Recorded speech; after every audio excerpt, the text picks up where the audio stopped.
Sadie Adler is a recurring character in the Red Dead series. She appears as a central character in Red Dead Redemption 2 and as a stranger in Red Dead Online. Sadie grew up in a harsh environment and learned to hunt animals and ride horses in her youth. On September 7, 1896, she became married to Jake Adler. The couple lived on a ranch in the state of Ambarino, where they shared the work evenly between them and had a happy marriage. The events of Red Dead Online. When the player first arrives at the Adler ranch, they meet Jake, who initially believes that they have come to rob him, but eventually deduces that they are actually looking for work. Sadie walks in moments later, having just completed a supply run, and is shocked to see the player, holding them at gunpoint, although Jake clarifies that the player is only there to help. Sadie continues to act suspiciously and warns the player that should they betray her or Jake, she would kill them without a second thought. Still, Sadie is appreciative of the player's assistance. The player can then visit the Adlers again and receive more missions from them. Sadie will give missions during nighttime, while her husband is available during the daytime. Their missions give positive honor. The events of Red Dead Redemption 2. Coulter Chapter. Mere days before the game's opening, their house was robbed by the O'Driscoll boys, who killed Jake.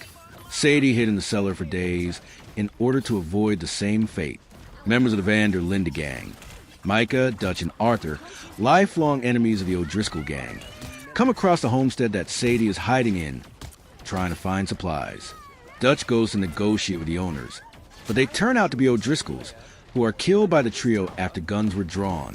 After hearing the gunfire, Sadie comes out of the cellar to find Micah looting her house, and the two get into a confrontation, leading to her threatening him with a knife and him knocking a lantern over and setting fire to the house. Before Dutch and Arthur calm both of them down, Dutch decides to take her back to their camp, and despite their wanted status, she decides to stay with them. If Arthur visits the non-fighting members' cabin, he can see Mary Beth trying to comfort Sadie over her losses. Arthur can also offer Sadie food, but Sadie will reject the offer. In the aftermath of Genesis, Charles and Arthur express their sympathy for her and suspect she will be reluctant to eat. Horseshoe Overlook Chapter. During this chapter, Sadie does not have much significance, although she can be seen in a few events around camp. These events include her being comforted by one of the women in the camp, most notably Abigail or Hosea over her husband's death, and before the mission, paying a social call. A scene can play out where she pretends to give the O'Driscoll prisoner Kieran Duffy a plate of food while he's tied up, only to throw it on the ground and storm off in anger. Besides this, she is usually only seen around Pearson's carriage, reluctantly helping him with the cooking, and is commonly found sitting on one of the rocks around camp, mourning her husband. After Sean's homecoming party, she will take part in camp chores more actively and greet Arthur more enthusiastically. She is sometimes left out by other women in camp, however, as she never takes part in their singing at night, and rather sits behind the wagons alone. Clemens Point Chapter. Sadie's next contact with Arthur is when he catches her in an argument with Pearson, soon after he sets up his carriage again, due to her becoming dissatisfied with cutting vegetables all day. She explains that she and her husband used to share the work, and begs to have something else to do. Arthur agrees to take her town to run a few errands. When they get to Rhodes, Arthur posts a letter for Pearson, while Sadie buys supplies from the general store, as well as a new outfit for herself. On the way back to camp, they are attacked by Lemoyne raiders, and Sadie helps Arthur to fight them off. For the rest of the chapter, she is seen walking around camp, and will greet Arthur more often than most members of the camp do when walking past them. Sadie also becomes an active, armed member of the gang at this point. She can be seen cleaning her repeater and taking up camp guard duties. Arthur can also play five-finger fillet with her after Blessed are the Peacemakers. St. Denis Chapter. Before the O'Driscoll assault on Shady Belle, Sadie is seen asking Dutch to take her robbing with the rest of the gang, and talking to Arthur about her own departure from civilized society. Almost immediately after she voices these concerns, the O'Driscolls assault the camp. Despite Arthur telling her to get inside with the rest of the gang, she refuses and slays many O'Driscolls with the help of Arthur. Garma Chapter. After the disappearance of the main gang members, Sadie, with Charles's help, takes the women and the non-fighting members to the abandoned town of Laquais, knowing that Shady Belle will be searched. She and the remaining gang manage to steal the bodies of Hosea Matthews and Lenny Summers from the morgue, and bury the two in Blue Water Marsh. She also deposits a letter from Caroline in Shady Belle to help the gang to reunite at Loch Hay after the return of the core gang members. She helps fight against the Pinkerton assault on Loch Hay. Afterwards, when Dutch refuses to rescue John, Sadie agrees to help Abigail and Arthur to rescue him, asking the latter to meet her in St. Denis. Beaver Hollow chapter. When Arthur meets Sadie in St. Denis, she tells him that, before they do anything, they need to make sure that John is still in Sisika Penitentiary. In order to do so, she has Arthur scout the place from above in a hot air balloon with Arturo Bullard. After Arthur manages to confirm that John is indeed there, he sees Sadie being chased by O'Driscolls near Annesburg. Arthur and Sadie manage to fight off the O'Driscolls, although it costs Bullard his life. Soon afterwards, Arthur and Sadie decide to infiltrate Sisika Penitentiary in order to rescue John Marston. Although Abigail wishes to join them, Arthur and Sadie both decide otherwise. The pair row out to prison and silently kill a guard in a watchtower. Arthur snipes two guards who he believes are with John. However, when he and Sadie go to investigate, they find that John was not one of the prisoners there, and a guard holds Sadie at gunpoint, only to, in turn, be held at gunpoint by Arthur and taken hostage. Arthur demands John's release in exchange for sparing Milliken, causing the guards to free John. With that, the prison guards attack Arthur, John, and Sadie, but the trio manage to fight their way off the island and take John back to camp. At some point, Colm O'Driscoll is arrested and sentenced to hang in St. Denis. Dutch, Sadie, and Arthur work to ensure that the hanging goes ahead, with Colm escaping the previous two times. With the rescue attempt sabotaged, Colm is hanged, although Sadie opens fire on the O'Driscolls regardless, leading to a firefight near the end of Chapter 6. Sadie asks Arthur for assistance in ending the O'Driscolls once and for all to avenge the death of her late husband. If Arthur chooses to help Sadie, he says that, in return, she should help ensure the Marston family's safety for when the time comes, which she accepts. Once at Hanging Dog Ranch, she will request that, if Arthur finds a fat man with a beard, he should let Sadie kill him, as he is her husband's killer. After slaying what remains of the O'Driscolls with Arthur, Sadie brutally murders the one who killed her husband, who briefly led the remaining O'Driscolls. Sadie is also present in the battle against the army at the Cornwall refinery. When it is over, she offers to help bring the mortally wounded Eagle Flies back to his father, but Arthur declines her help. She later participates in the gang's final robbery of a train carrying U.S. Army payroll. She is seen working with Cleet, fending off the approaching U.S. Army soldiers. Later, Abigail is captured by Agent Milton, and with the rest of the gang abandoning her, Sadie goes with Arthur to save her. However, Sadie gets captured, and Arthur is forced to confront Milton himself. Milton sneaks up behind Arthur and holds him at gunpoint. After a struggle between Arthur and Milton, Abigail manages to break free and shoots Milton in the head with Sadie's revolver, allowing the three to escape. On the way back to the camp, Arthur stops and tells both of them to go to Jack and Tilly.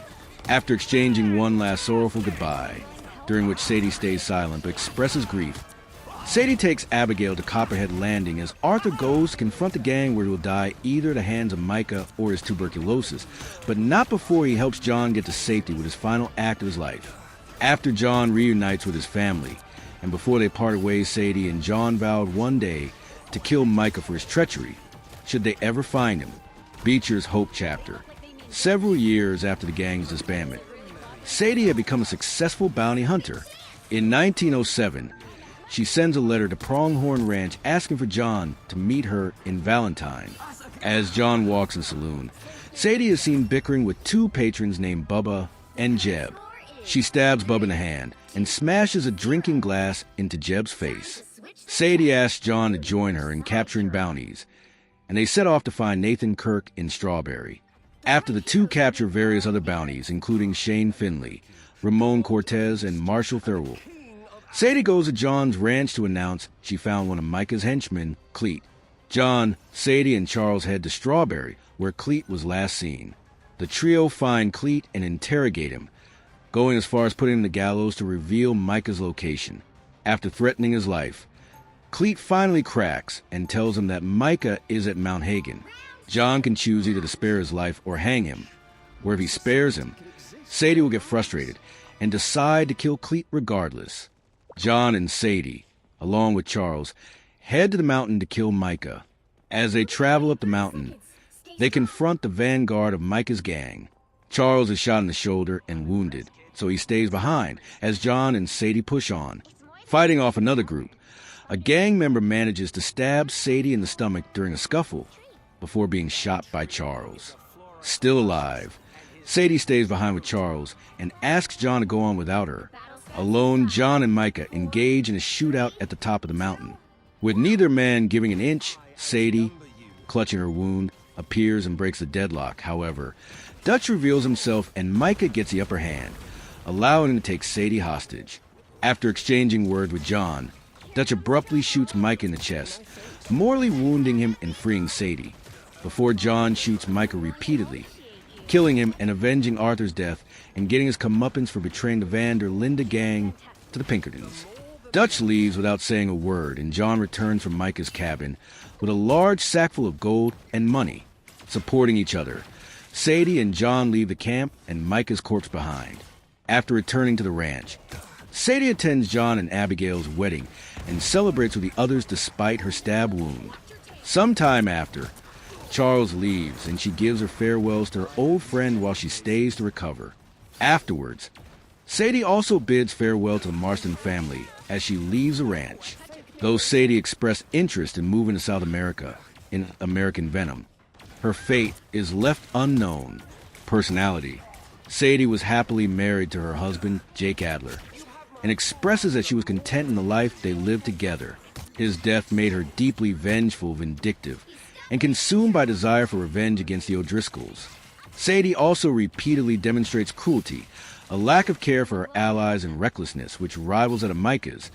She is not above putting herself and her friends in unnecessary danger, which is exemplified in the battle against the O'Driscolls in Shady Belle, where she does not cooperate with the rest of the gang, forcing Arthur to leave the house and risk getting killed, and murdering the O'Driscoll hostages at Combs' execution, starting a firefight.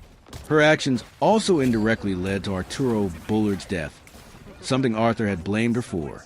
Sadie's personal interest could explain her own extreme aggressiveness and brutality. Thus, she saw her crusade against the O'Driscolls as more than simply ending a gang feud or hostility between the two gang leaders. Despite this, Sadie is also very loyal those she cares about. She is extremely eager to prove to Arthur and Dutch that she can be a fighting member.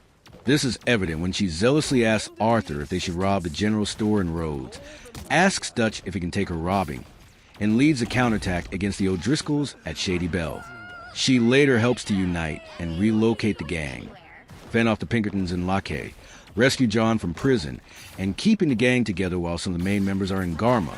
While initially being fairly shy, Sadie would eventually become more confident, defying Dutch's orders not to rescue John and not being afraid to challenge other members of the gang.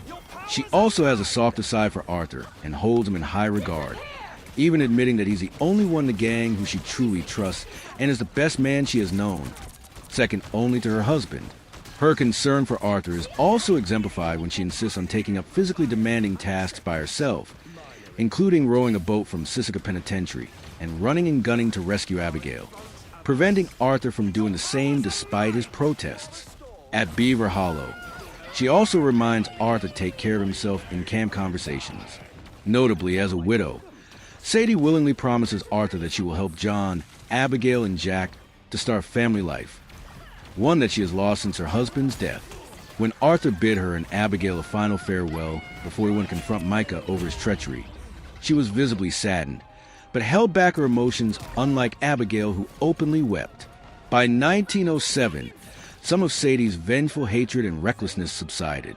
She appears much calmer when speaking to John, with whom she has maintained a good relationship. She even offers some bounty hunting jobs to help him pay back his mortgage for Beecher's Hope. However, Sadie still retains a streak of brutality and a no-nonsense attitude while dealing with criminals, and she unbendingly desired vengeance against Micah for causing Arthur's death and the gang's demise, to the point where she was prepared to put her life on the line for revenge. During a job, Sadie confesses to John that she had developed a slight death wish over time.